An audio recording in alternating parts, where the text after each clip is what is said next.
You know, they say that lectures are the worst way to teach because they're the least engaging for the student because it's all passive learning. My forte is giving a lecture, and the difference is probably that when I give a lecture, I throw so much of these things into it that it keeps the students engaged, and so they remember more from that lecture than they would have from a self-study program or maybe even a small group session. So I don't think a lecture necessarily is always passive learning, because if they're always listening for one of these little things I'm going to throw in at them, whether it's a movie quote or a little insider joke or a mnemonic that they can help them remember, well, that's sort of active learning too, because they're actively trying to pick up on these things. Right. So I think that helps. More than anything else, you know, you got to be enthusiastic about your material. Yeah. And if you're enthusiastic about it, you'll keep coming up with these ideas. And then these mnemonics, and you just add them in over the years.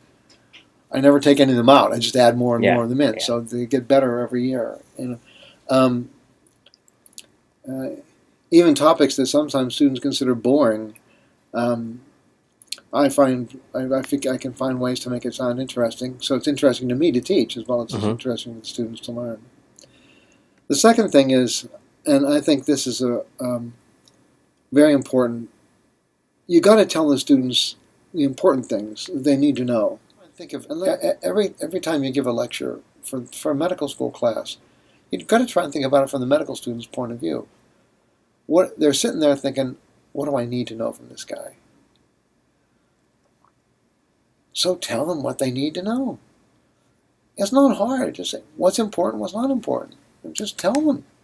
Why should they learn a whole bunch of extraneous material that they're never going to be tested on, never have to know, and never have to worry about? Right. So I try to make everything that I teach as simple as possible, as straightforward as possible, and then I reiterate over and over again what I think they need to know, even to the point of telling them, you're going to see this on a test. When I give my lecture on the anaerobic bacteria, I tell them, I really like the anaerobes. You don't get enough questions on anaerobes, and yet they're important pathogens. So I'm going to overemphasize anaerobes on the exam. It's going to be over-examined. There'll be more questions on this topic than there will be on other topics given the same amount of time. And I tell them, so if you're going to skip one chapter of the immunology or microbiology rather, and you're going to say, oh, I don't think I need to worry about spending time on this topic, I'll skip this one, or I'll just give this a quick look. Say, don't do it on the anaerobes. It's a big mistake, because I'm going to ask a lot of questions on it. So you better know this chapter. This is the one chapter not to skip over. Right. And I just tell them that it's flat out, and then I follow up on it. And when I give them the questions, I overemphasize the anaerobes. If I can think of a mnemonic to help them remember a topic, I'll always try and throw it in. Because anything that can help them remember, especially when there's long lists of things to learn, that's helpful. But a lot of times students tell me various things that surprise me, that they say they never forgot after they hear it in lecture from me. I love storytelling. I think that's a great way to teach. Oftentimes trying to make it funny. Humor is important for keeping students awake in a lecture, because if you're gonna fire some kind of a bizarre joke at them at any point in time, they stay awake waiting for it because they don't want to miss it. So I figured it out that the one person who you can make a joke about and nobody finds it offensive is yourself. So I tell stories about things that have happened to me. Sometimes I exaggerate them a little bit just to make it more memorable. But they're basically true stories. I belong to a health club out in my suburb. I work out 4 times a week. Can't tell by looking.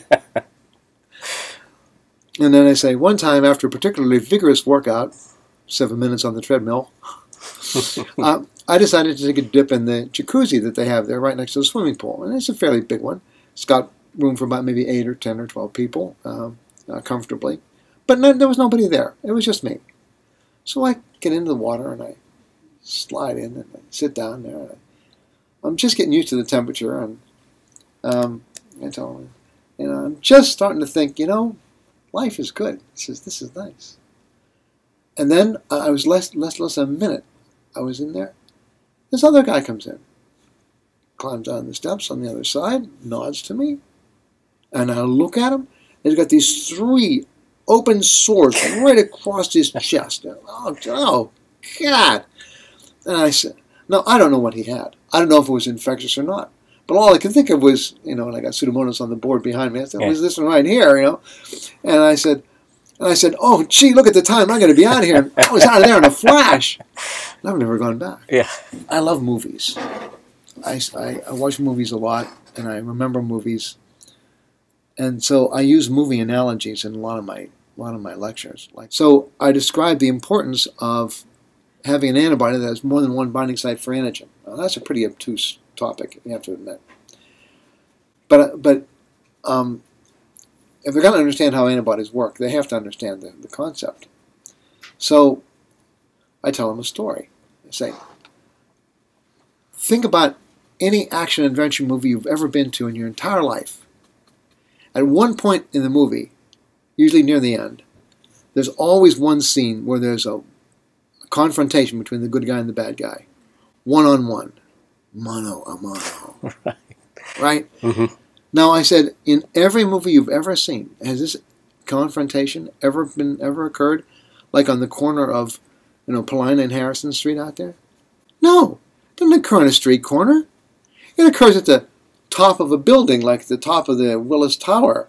The bad guy gets the upper hand and throws the good guy over the edge. This always happens. Right. Does he fall to his doom? No, because he's the good guy. So he grabs onto the strut of the helicopter, the cornice of the building, a railing, or something like that. Any in the old cowboy movies when they were shooting, there'd be a strategically placed tree, and he'd grab onto a tree branch. Then the bad guy comes over and he says, "I've got you now," and he takes his big nasty boot and he stomps on his hand. It goes bam like that, and one hand lets go because it crushes the first hand. Does he fall to his doom? No, because he had multi-point binding. The idea of accumulating stories, though, especially clinically relevant stories, everybody can do that. You never know when you come up with these stories, whether they're jokes you tell on yourself, whether they're something that you make up, or whether they're from real clinical experience, how much they're going to impact the learning of a student. But they do, and they do in sometimes very impressive ways. So I try to sprinkle these things throughout every single lecture. So every lecture has some comedy in it. Every lecture has some clinical mnemonics or devices to help them remember things. And I try to make sure that every lecture the students know what they need to know for a test, what's going to be on the test. In other words, what I think is really important, what I think is not important, and